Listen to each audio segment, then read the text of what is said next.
Hello, everybody.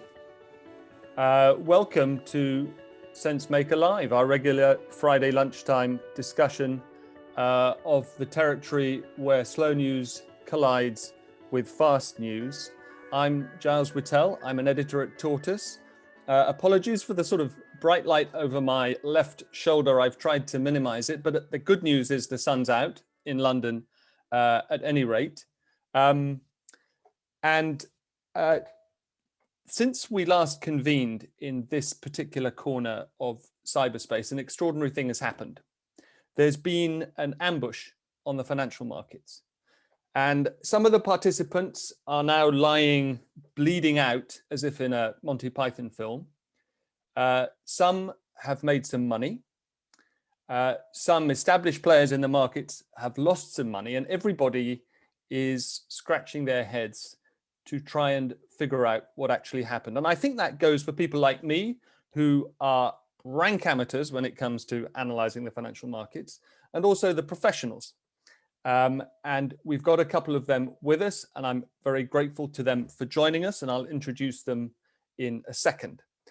First of all, in case there are any amongst us who have not been to a Think-In before, very briefly, the point is to hold this not like a panel discussion, but like an open editorial conference, so that we can harvest your ideas for stories, which we then pursue at Tortoise.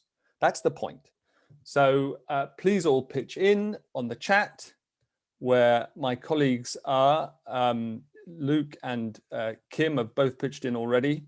I think Kim is in charge of slides and Luke in charge of monitoring the chat.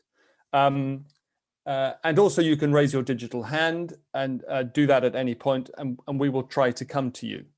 And that, a big part of my job is to encourage you to do that. But today especially, I regard a big part of my job as asking embarrassingly obvious questions on my own behalf, and perhaps on behalf of others in the room who remain confused by some of the technicalities which turn out to have been so important in this story. I hope we'll get beyond the basics to what, if anything, the events of the last few days tell us about the broader financial markets, whether they've been a lesson or a blip, and who the people behind all this really are.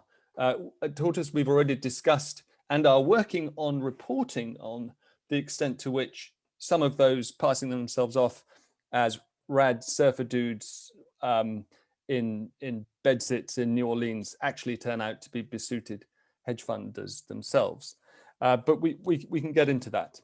First, I'm going to go back to an old trick of just testing your ability to raise your hands, which in this version of Zoom requires you to go to the reaction button. Can I invite any of you who had a flutter, who had a go on the markets in the last 10 days on any of these stocks bidded up by Redditors on Wall Street Bets or other forums? Why don't you, if you don't mind, you don't have to obviously, raise your hand, and I'll just see if by any chance we have any of you amongst us. I have a son who had a friend who had a go on one of them briefly and got out like a scalded cat. I'm not really seeing much participation from amongst those with us. Okay, interesting. Let me first go to Simon Constable, who joined us from Edinburgh. He's a fellow, however, at the Johns Hopkins Institute for Applied Economics. Simon, thank you so much for being with us. I sort of have three questions. It's not fair to hit you with three at once, but really, I'd like to invite you to give us your boiled down explanation of what happened with GameStop, but also why now? And if in amongst that, you could offer your distilled explanation of what a short squeeze is, that would be useful too. But it's really, what happened and why now? Okay, well, thank you very much for having me, and hello to everyone from Edinburgh. Let's step back a bit and look at GameStop, it's a business that hasn't done very well of late. It's a high street business, it's retail, and the web is a better place to get things that GameStop sells. It isn't selling food. It isn't like Tesco's or Sainsbury's or any of the major supermarkets. It's focusing on video games. So it's a business that's in a lot of trouble, that's structural, that isn't going away. It's not a cyclical dip. It's here to stay. So a lot of companies, hedge funds, bet against it, thinking that the stock would go down more. And the way they do that is that they borrow shares of GameStop and sell them. That's called going short. Now, there was so much of that shorting, that going short, that you had a situation where if the price would go up a little bit, then all of the people who had borrowed shares would get a call from their broker to say, we need more cash from you because we are scared that you might make a loss. So we want a bit more cash as security against potential losses. That's the essence of a short squeeze, is if you push the price up enough, then the short sellers have to put up more cash, and that sometimes forces them to buy back the stock that they've borrowed, hence causing it to go up more and cascade higher and higher and higher. That's what a short squeeze is. It happens all the time on Wall Street.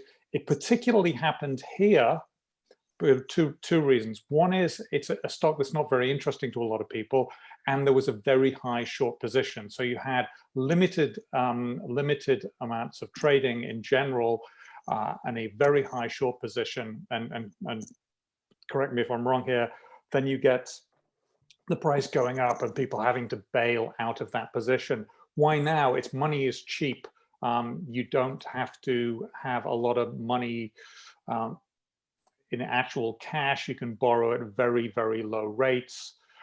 As we all know, borrowing costs or the opportunity cost of having money in a stock is very low. This might not have happened 20 years ago when interest rates were, a lot healthier. I hope that explains it for you, Giles. And I can elaborate on some other stuff. No, that's great. And money is cheap is a really useful part of the answer to the why now question. I hope that in due course we can get onto the question of whether there's a connection with the pandemic and a lot of bored people sitting on perhaps a little more disposable income because they might have been spending less. But just actually, can we just talk about that? One thing we know, this happened in America, right? Mm-hmm. This didn't happen here. And one of the things that the American government did was it put out an absolute slew of money in so-called stimulus checks. Yeah. So you didn't have to be needing the money like you did in the UK. If your business was suffering a bit, you could get some money from the government. You just had to have a pulse, and the government sent a check. So that meant a heck of a lot of people, mostly middle-income people and some not so middle income, got extra money that they didn't need. So anyone with a job, which was almost everybody who hadn't lost their job, they got a $1,200 check and they could put it straight in the bank. So they suddenly had $1,200 to play with. Mm-hmm. But this is a 325 million person country. This is an immense amount of money that wasn't just about it being cheap. This was better than cheap. This was free. This was a gift in the mail.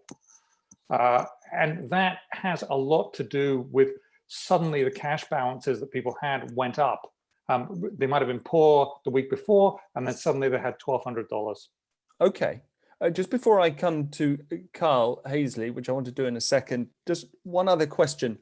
How did the Redditors alight upon GameStop in particular? What are the, can you as a professional or as an amateur look at a particular stock and know whether it is heavily shorted, or do you just have to suspect on the basis of circumstantial evidence? No, you don't have to guess. I mean, guessing would be one of the worst things that you could do. It's relatively easy information to get. You look at the so-called short ratio, how many shares have been borrowed and sold short, and then look at the float and you look at the percentage there. Why now was it happened to be a very high percentage One of the things they say about when a stock is heavily shorted, you are guaranteed to have buyers, because at some point those shares have to be bought back. And that's what a lot of people look at when it's heavily shorted. But there are good reasons for it being heavily shorted. It's a business that is in a bad situation. Right.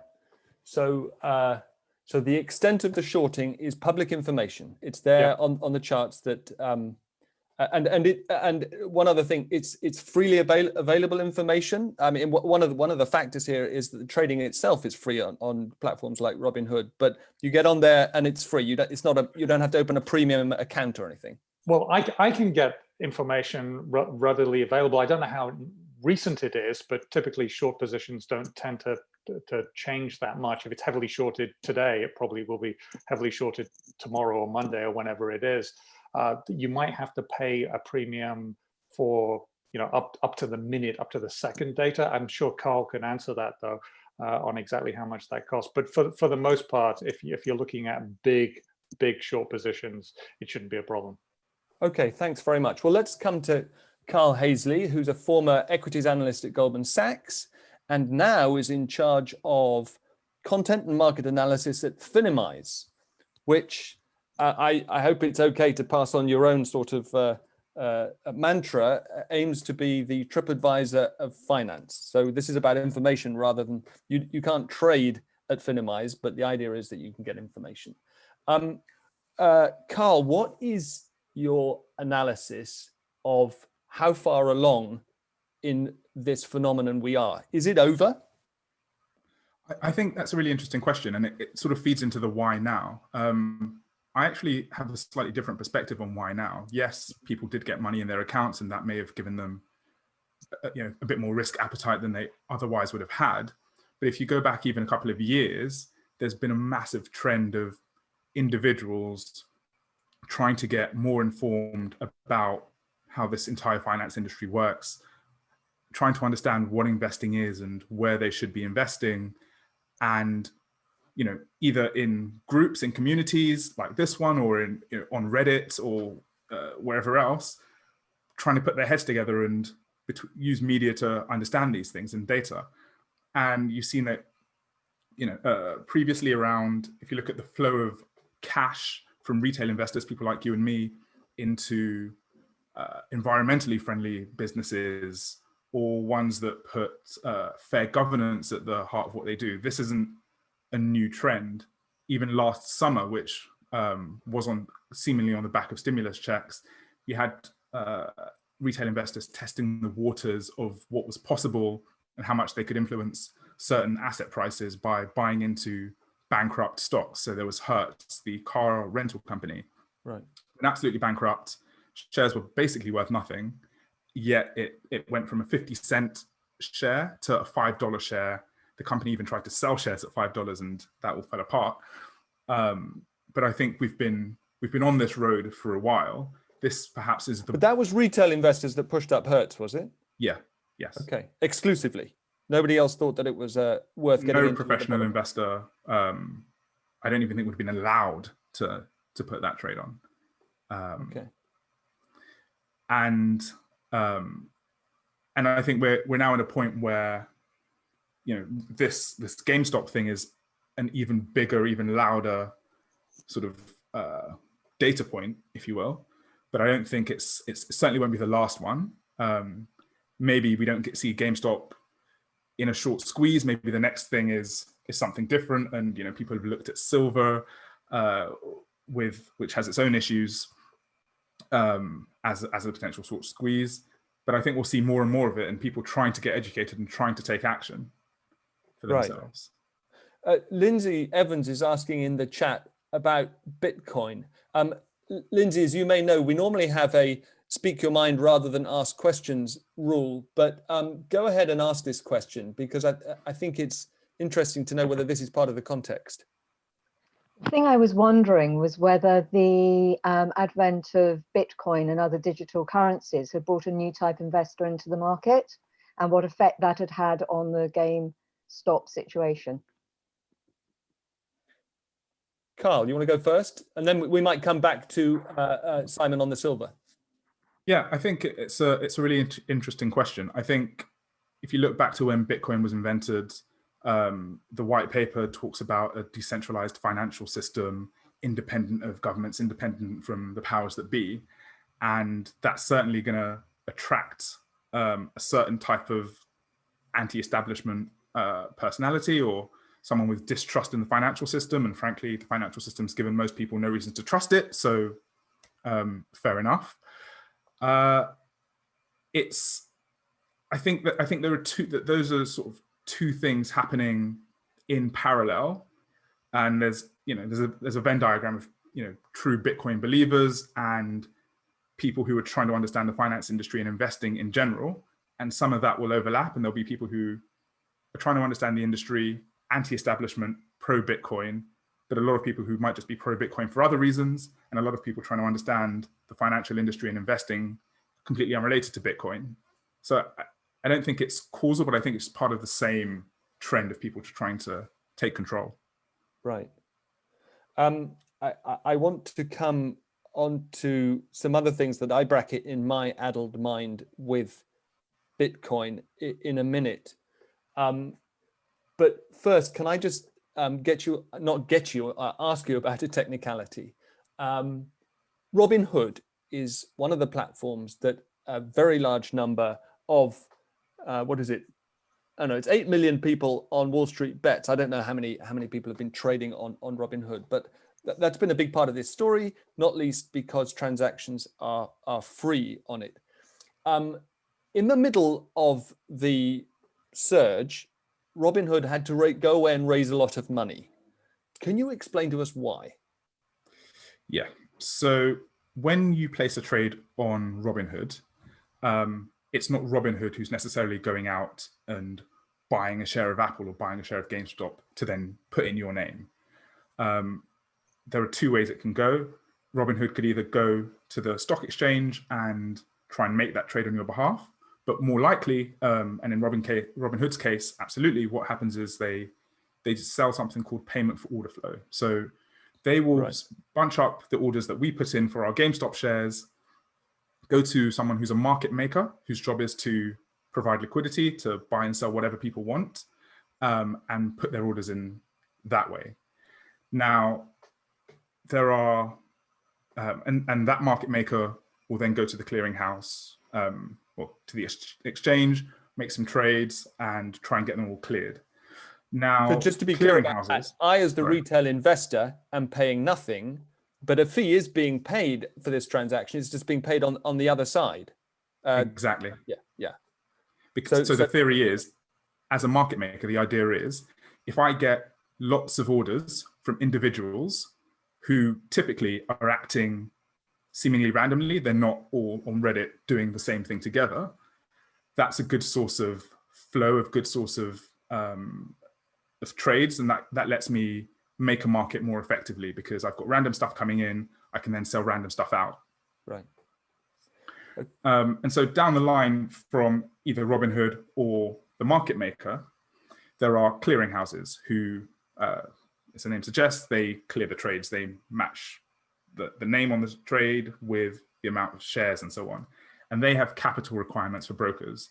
And those requirements, that's the amount of money you've got to hold, are based on the things that a broker might hold. So in Robinhood's case, it had a lot of a high concentration of GameStop. GameStop, because it was going through the roof, was very volatile. The risk being that as quickly as it rises, it can very quickly fall. That could leave a hole in the clearinghouse, in the market makers' pockets. And so they turn around and say, Robinhood, if you want to continue to hold these positions, you need to stump up $3 billion worth of cash. That's the amount of collateral you need to put against the risk that you're making us take. Robinhood didn't have that money. I think they raised $1 billion in the end and they negotiated it down. But part of that negotiation was, well, if you're only going to take $1 billion, if you're only going to raise $1 billion to give us, you need to stop letting people buy GameStop because you're effectively adding to that risk. So if you only let people sell GameStop, we'll will charge you an extra $1 billion in collateral. Otherwise, it will be 3. Right.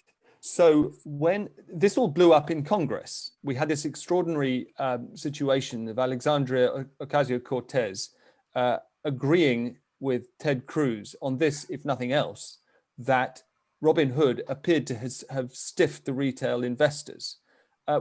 Is your view that, and there's talk of congressional hearings into just that, is that a big misunderstanding, or is there a sense in which perhaps just as a result of this sort of procedural requirement on Robinhood, you had a position where the retail investors were barred from buying, but hedge funds could quietly sort themselves out? Yeah, I think for me, it's a question of where the buck stops. So, yeah, Robinhood sort of perceptively screwed their customers. The customers wanted to do something and couldn't. So, makes sense. Whether its hand was forced is another question. And Simon, you might have a view on, legally where the buck stops. I'm not 100% sure, but I think whatever happens, it's going to be a slow grind. And as with anything with sort of regulation, you'll get a very small move, perhaps in the right direction, rather than an overhaul that changes everything. You mean a slow grind in the sense of regulatory reform to prevent this happening in the future? Exactly. Yeah. And just to butt in here, Giles, Yeah. there are a lot of other legal issues surrounding the GameStop issue. There's a question about whether the market price was manipulated, and that actually is a much bigger question relative to whether people were allowed to sell their stock or buy them or whatever, because it gets to the integrity of the market. Now, there's a great quote on the Evening Standard today where the lawyer for one of the Redditors is saying the share price was not manipulated down, it was manipulated up. Now, that still means it was manipulated, and that may or may not be against the law. I'll leave lawyers to decide that, but it is a question that needs to be answered, because if we have a manipulated market, or just in one stock, it could infect the rest of the market in terms of its reputation. And the reason America is so rich, and the reason that Britain is so rich, is because we don't have, deeply manipulated markets. People think they're fair, and they put money in, and that money eventually creates jobs, and that makes us all a lot better off. If we lose that credibility in the markets, then we could be in a big problem. We certainly don't want to look like we're running crooked exchanges. So there's that is a much bigger issue, and I think that the securities regulators in the US will be looking into that. I don't know whether there was a legally defined manipulation here, but certainly that question needs to be answered. And I think Carl may have a view on this. I don't know what it'll be, but I know that reputation really matters when it comes to investing. Sure, but is the allegation here that the manipulation was by the professionals as opposed to the amateurs? No, it would have been by the amateurs, because they were looking to, it seems, I want to be very careful here, it seems that they were looking to drive the price up, right, so that they could cause a short squeeze and then profit from that. Now, whether that happens all the time, as I mentioned before, on Wall Street, you get short squeezes, every other day in something, and that happens. It just doesn't tend to be quite as big, and it and have such massive consequences. Whether that counts as manipulation and other things I don't know, and that's where lawyers need to look in. But it doesn't matter whether there has been or not. The looking into it is what matters. If the government shows up and says, hey, there's been nothing wrong here, that's fine. At least it's been looked into. If the government shows up and says, this was manipulation, don't do it again, and by the way, here's some massive fines on the people who did, then that's okay too, because it's shown that things are cleared up. It's like the police coming down and investigating. They don't have to know that somebody's guilty to investigate. They just investigate. Right. But just to be clear, and I want to come to Andrew Girdwood in the chat in a second, colluding amongst professional investors to drive a price up is illegal. I think it could be illegal, and that's where you have to get into.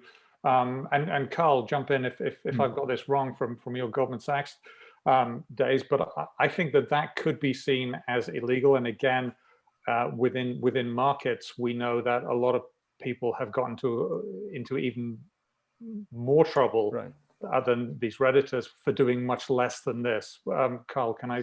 Yeah, it's hard to say without knowing the particulars of who's being accused and exactly what they've done. But generally speaking, you know, two hedge fund guys could get together, agree that actually Tesco's a really great stock, go to their individual desks and buy it. That could be seen as collusion to manipulate the price. But also if they can demonstrate actually, you know, we both agree on this, but we have our independent thoughts and other people have vetted our thinking, they could easily argue, no, it's not. So it depends on, like, frankly, it depends on how good each person's lawyer is. Right, okay. Let me try and pull in some of the thoughts from the chat.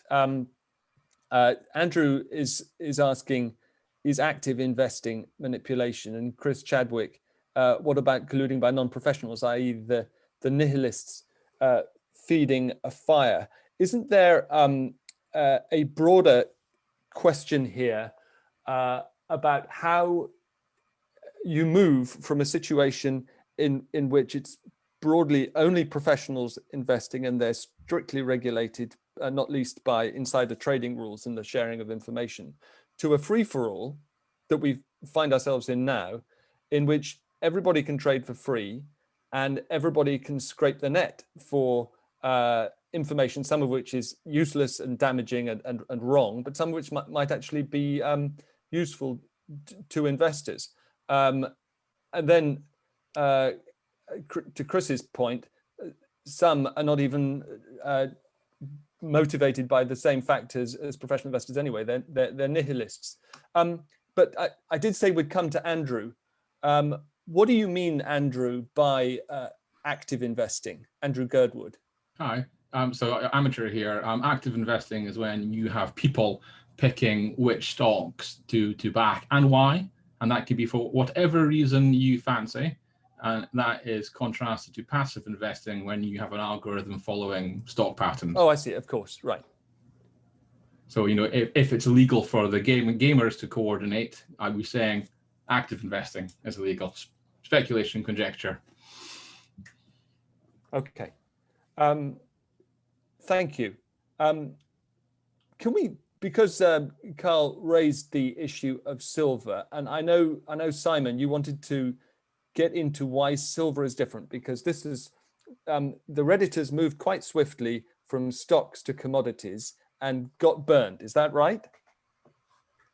Yes. There did seem to be an effort by the Redditors to look at silver and move that market.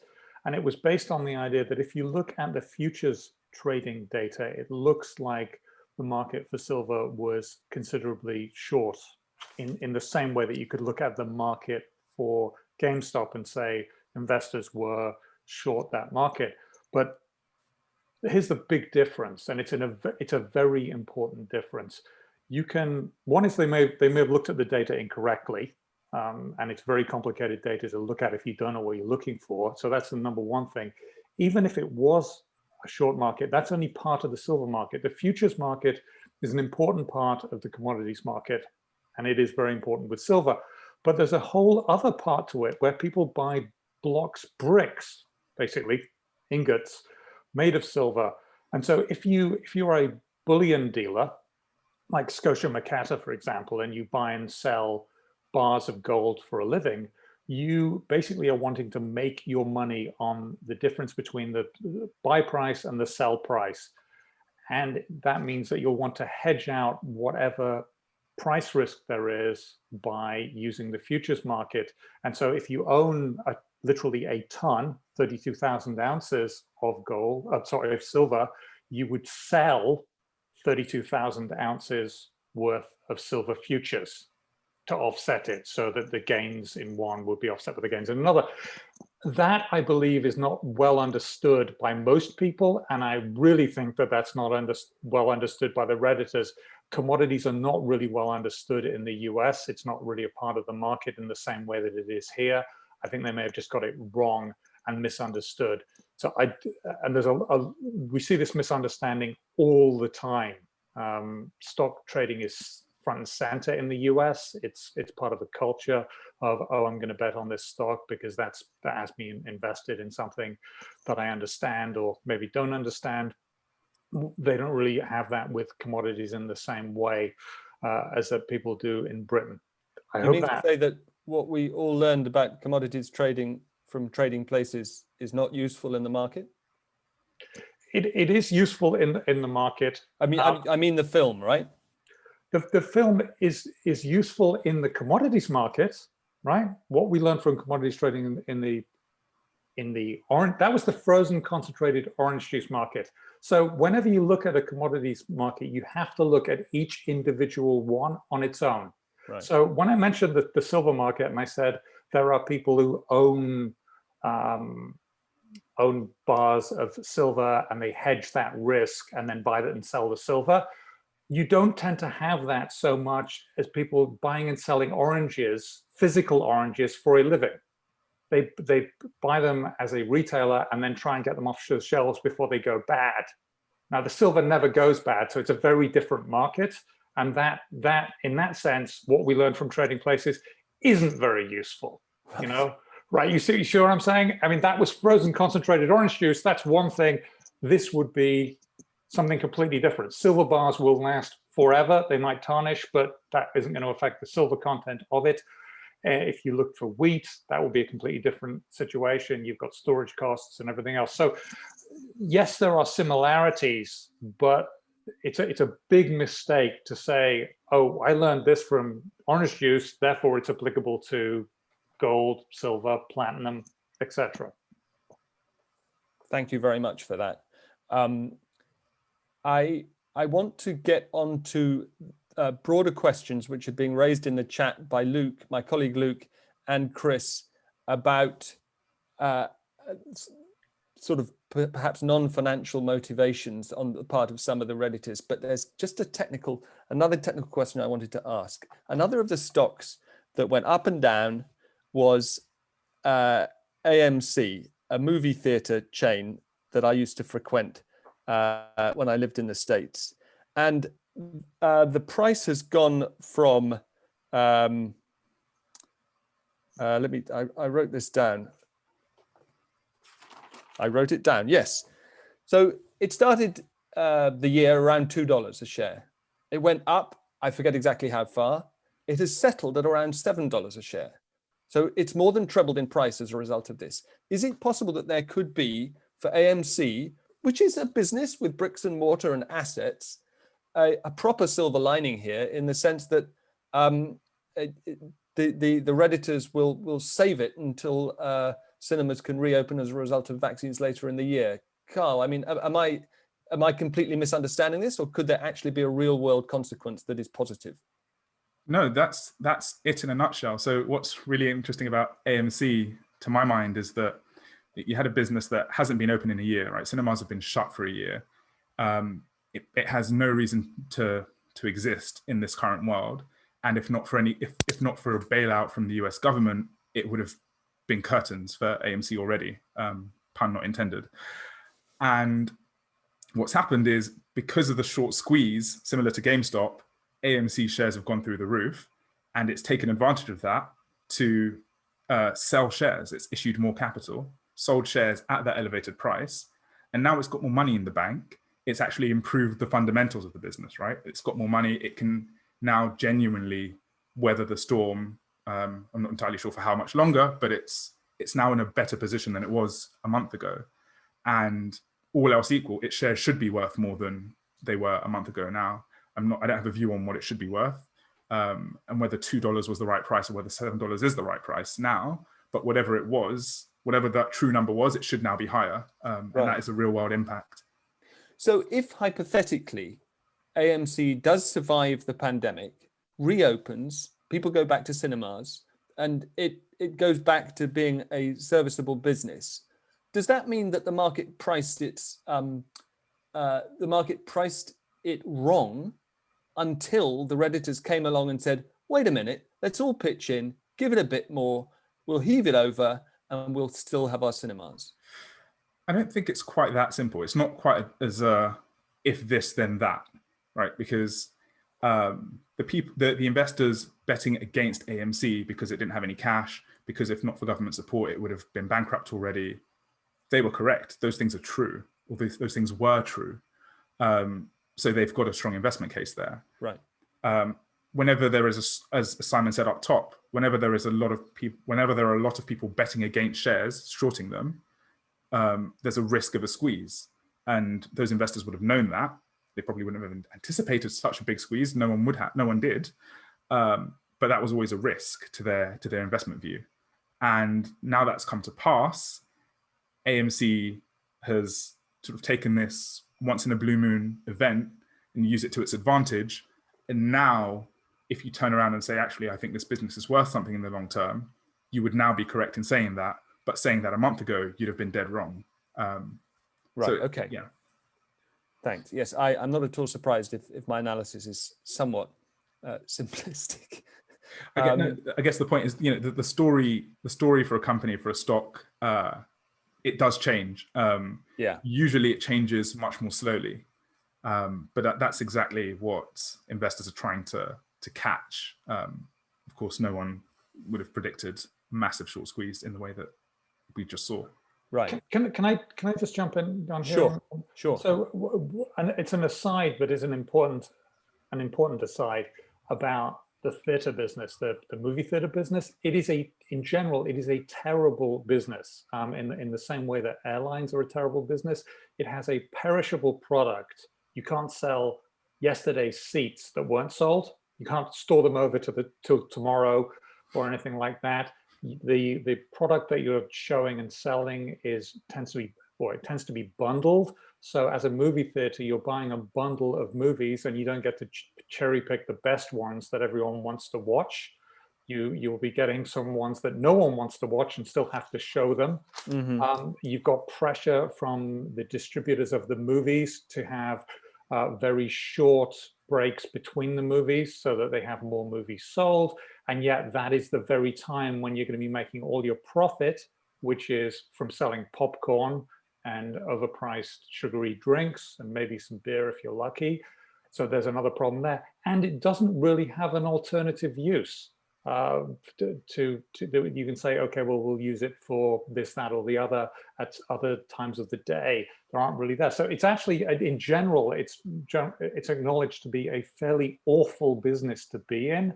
And it's cyclical and seasonal as well, to add into everything else.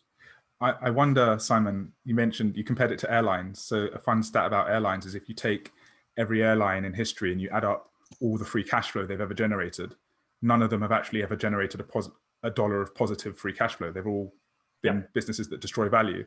I wonder if we did that for cinemas, if we'd see a similar thing. I wonder that too. It would be very interesting. Yeah. Okay, I'm going to have to figure out what that means. What's the difference between positive cash flow and profit? And if what you say is true, how are any airlines still in existence?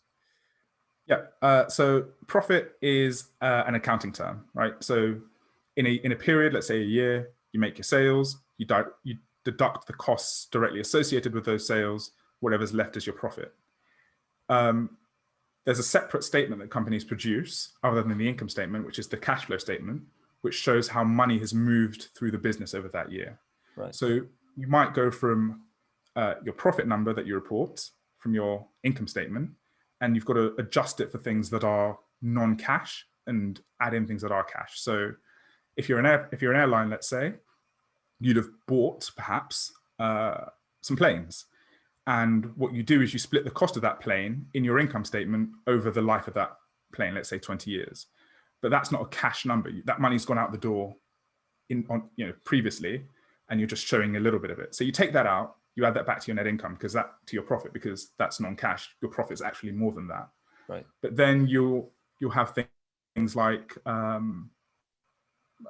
what else? Maybe you'll pay a dividend, which isn't in your income statement, but it's cash that's left the business. Yeah. Maybe you'll take out some debt or repay some debt, which again isn't in your income statement, although the interest charges are. And that cash has gone in or out of the business. And at the end of all of that, you look at your free cash flow. Oh, and by the way, you might use some of that cash that you've generated to buy more planes. And so that's to my mind, that's the real number you care about. You care about companies that generate cash flow. The profit number that they report is a good proxy, but it's never perfect. Okay, I feel I should apologize to everybody else for who knew all this in advance. But airlines, I mean, Delta and American have been somewhat in the frame over the past couple of weeks, haven't they? I mean, I'm not sure if they've been targets for the Redditors.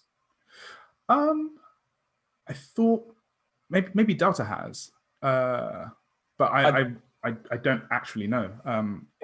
If there have been whispers about Delta, they've been relatively quiet. Okay, let's take a step back. I want to come towards before we run out of time to your impression of the overall frothiness of the market. But I want to come back I want to come to Chris Chadwick if I can, because you have an interesting exchange with Luke in the chat just about the sort of the motivation. Luke's talking about factions typically outside of the power structure having a swing at the establishment in a way, and breaking down the orthodoxy of how the markets work. And Chris, you were relating this specifically to where we are in relation to the Trump years. What were you meaning by that? I just think that there are a lot of people in America who right now who really feel, that they've had their kind of savior taken away, and that they want to make a statement. And these are the kinds of things that it may have been very innocently started, and there's a little bit of media about it, and then some of these groups, because they're so well connected, they can almost hijack it to try and disrupt and cause chaos, and they're looking ultimately to undermine things that people hold as sacred for democratic environments, or controlled democratic environments. And I think we're seeing a little bit of that going on. I mean, I'm not saying it's the root cause of everything. I'm just saying that it is relatively easy for these people, because they've already got hugely influential networks in place, and so you only need a few people to buy into the idea that we shape this and we put a message out there and we spin it in a particular way, and of course what happens then is everybody responds, and huge consequences. I want to be clear who you mean by they here. Are you talking about the insurgents, the Redditors, or are you talking about the much smaller number of people who some say have been manipulating them? The latter, the small group. Right. Yeah, so yeah, just going back to, the people who set up Wall Street bets and those with the profane names. This reminds me, we haven't come to the slides, and we must do that in just 1 second. I think it's worth going back to them, Kim. What do you think is the right analogy for the insurgents themselves? I mean, the language, the sort of excitement and the profanity all reminds me of the sort of the rebels at the gates of mainstream media, the self-appointed citizen journalists feeding stories to each other and to Breitbart. Is that the right analogy, or are these in fact the equivalent of well-intentioned liberals in tents occupying Wall Street a few years ago?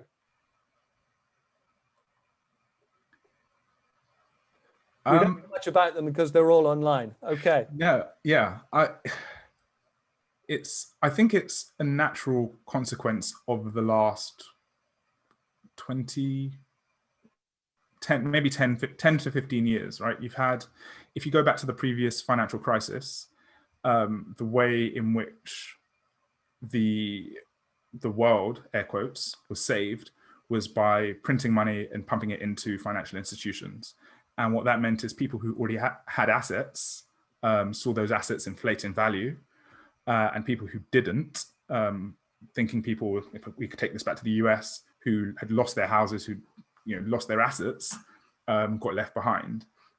And I think that streak of the rich getting richer, the poor getting poorer, has sort of been an undertone globally. I think you've seen certain corners of the world try and take advantage of that, whether left or right, in terms of building populist movements around that.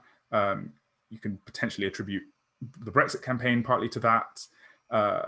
Italexit, which nearly happened a few years back. Trump, you could argue, is a symptom of that as well. And then you come to this crisis, the coronavirus, and governments and central banks basically do the same thing, which is, if you've got assets, i.e. if you're probably already fine, we'll inflate those and make you even finer. Mm-hmm. And the 80% of American households who don't have any money in the stock market, well, take your $1,200 and be gone. And that gap just widens and widens. And again, benefit of hindsight, saying it was inevitable, but you'd imagine there'd be a backlash at some point. Mm-hmm. That's really interesting. Kim, I'm really sorry. I should have come to you earlier for the slides, but I think they're so fun that we should have a quick canter through them before we run out of time. Is that okay? Sure thing. Can you hear me? I can. Okay. Yeah, if you head to the slides, I'll take you through. What I'm going to do is I'm going to just give everyone a really quick 1 minute lesson in what shorting is. So basically, if you start where it says start, and I'll go through the steps. So this is, imagine a world where there's one business and each share in that business costs £1, but you know that it's going to go down. So the first step you do is you're going to go to a specialist lender. You're going to ask to borrow 100 shares. You then immediately sell those shares to the market. So you make £100 because each share costs £1. You then wait for that share price to go down and go straight back to the market and buy your shares back, which costs you £80. And then you return the 100 shares to the specialist lender, and then your debt's paid, but you've made £20. So if we go to the next slide, that was what was going on here. And there you had all of those short sellers that literally had to buy shares because they'd borrowed them and then sold them, and they needed to repay that debt. And obviously the Redditors had a surprise for them, and what happened and everything went nuts. If we go to the next slide. So just at the heart of the story. You took an executive decision about the language, by the way. We're all good. Yeah, there was a lot of swearing. There was a time when I was going to put even more swearing in, but I held it back. So yeah, this is the guy who's at the center of this whole thing, called Keith Gill, or as he's known on Reddit, Deep Fucking Value. So basically he has sort of become a character that we know now. He's sort of just a Boston dad, but he puts these screenshots of his Robinhood account on Reddit sort of every few days. And I traced back the value of his Robinhood account way back to sort of last year. And I think that all started apparently with a £56,000 investment in 2019. So he's become a multimillionaire. He's the sort of warm and fuzzy good news story. And then if we go to the next slide, I think it's just worth thinking a little bit about all these people who are betting a lot of basically their life savings and sort of getting all excited about this thing and actually just losing a whole lot out of it. And if you go on Reddit and you look for all the posts that are tagged with lost, you just get this endless stream of stories. And like this guy got a second mortgage, put it all into GameStop, and he won't sell. Maybe he'll lose it all. Maybe he'll make loads of money. We'll see. We go to the next slide. And yeah, so these are the main meme stocks. I think it's interesting to think about what companies they target and why, and what's sort of feeding into those, that like these sort of like these companies that people know well, like Nokia, BlackBerry, they're quite nostalgic companies. It's interesting to see sort of like how much enthusiasm there is there for these old companies to sort of make a comeback almost. Yeah, so those are my thoughts. Thank you very much. So we've just got a few minutes left, and yes, I see you're raising your finger, Simon. So let me come to you. Say what's on your mind, and then I have a question for you. Okay, well, it's a very it's a simple thought on my mind, and it's something I mentioned the other day to one of your colleagues, that everything that makes you a decent human being, kindness, emotions, appropriate emotions, will make you a terrible investor, an absolutely awful one. So the example I used is that when the planes hit the Twin Towers, I was in the building next door, One World Financial, I was scared. That is an appropriate and normal reaction. So when the market goes down and plunges, you have most investors are scared at that point and they tend to hunker down. But when a professional investor sees that happen, they tend to have ice running through the veins. No disrespect, Carl. I know you were in the business, but that ice water running through the veins and the ability to run towards the disaster or run towards the gunfire or remain cool-headed in a crisis is not something that most decent human beings have. And therefore they tend to make really, really bad decisions. And I think a lot of the small investors involved with Reddit are going to find that they've made some really, really bad decisions over time. That cool, calm, collected in the nth degree is something that professional investors have, and that small investors tend not to if they have any semblance of normality. Sorry for the interjection there. My boss once said to me, you buy when there's blood in the streets, which is what you said. Did you ever have an opportunity to do that? Very early in my career, I think when I started was the summer that the US had its debt rating cut from AAA to AAB, and we all thought the world was going to end and that there was no point going back to work tomorrow. And then we had the Brexit vote where the pound fell out of bed the morning that the results came in. In hindsight, there were all opportunities. I don't think we were particularly nimble. Still a bit of humanity in there. See, that's the thing about the being normal and normal appropriate reactions, is that those were really shocking moments. The Brexit vote really shocked a lot of people. You'd have to have something really kind of inhuman to sort of say, oh, great, this is a fantastic opportunity, and shrug everything off, the emotions of your own, the media, all of your friends, and then just walk up there and say, okay, I want to mortgage the house and bet it on whatever, yeah. Right? Simon, I take your point that there's still a distinction, if I read you right, between the detachment that you can bring to it as a professional and yes, the complex of emotions that you might bring to it as a amateur, as a day trader. But what is your assessment, your answer to our framing question, really? Does GameStop change anything? Bearing in mind that these guys have been bruised, and they are mainly guys, but you cannot uninvent free trading platforms like Robinhood. You can't uninvent Reddit or forums like Wall Street Bets, or the instinctive appetite for sharing tips, rumors, enthusiasms. So what is the lesson for the broader markets going forward from this?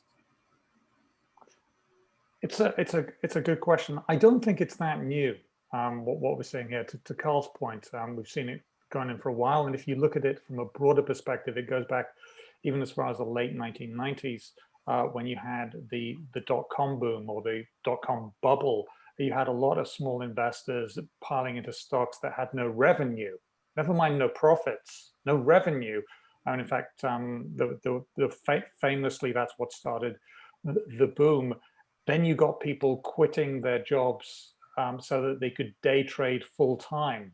And that went on for a while, and there were TV programs about it, and there were news articles about it, and how the world had actually changed. That didn't end well. It ended with the dot-com bust.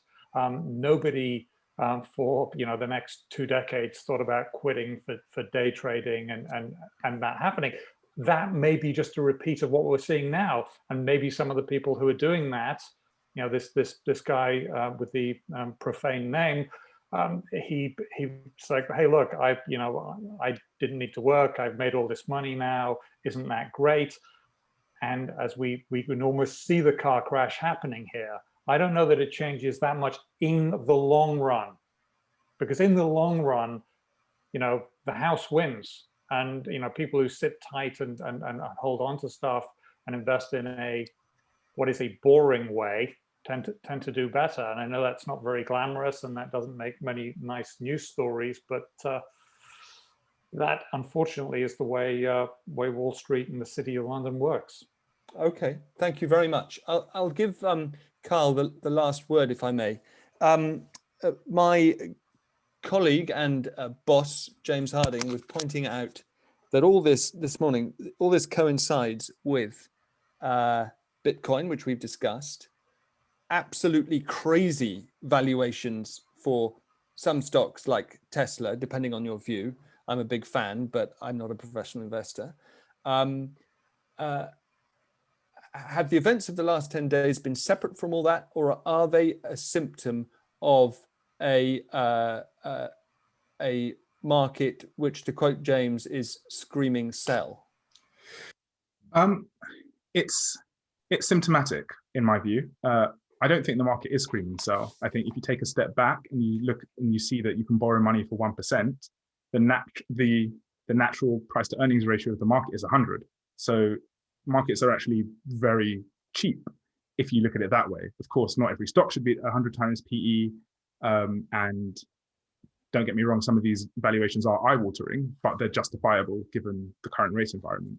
Now, rates are going to go up, and at some point the house of cards will start to collapse a little bit, and that valuation should come in.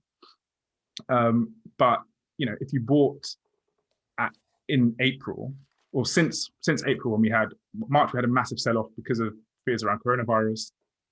We had money pumped into the system, and by April, everything was going up and to the right.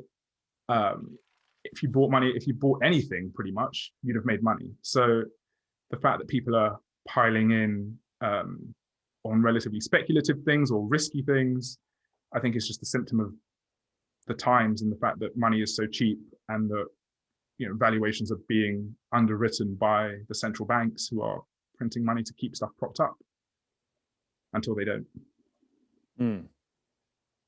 By the way, what happens when rates go back up to the markets generally and the bond markets in particular? Yeah, so there are two parts to it, right? When rates actually move, like I did a former colleague of mine at Goldman did some work, which is when rates are between 0 and about 3%, asset prices should still go up, because there's enough slack in the system for earnings to grow and so on. Above 3%, it can start to pull in on growth a bit and slow things down. But just the whiff of a rate hike is enough to send markets tumbling, because as soon as you think there's one, people start to estimate when the third one's coming, or when we're going to hit 3%, and discount all of that back to today. And there's, things will tumble. No saying sort of how much the skill is, if you're the central bank, is introducing the idea of a rate hike in a way that doesn't panic people. And I'm yet to see that ever happen.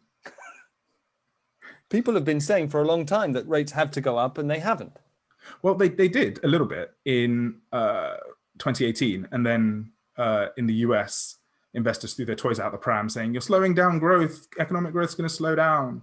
And so in 2019, there weren't any hikes. Luckily, there was a bit of slack in the system that we could cut them again last year.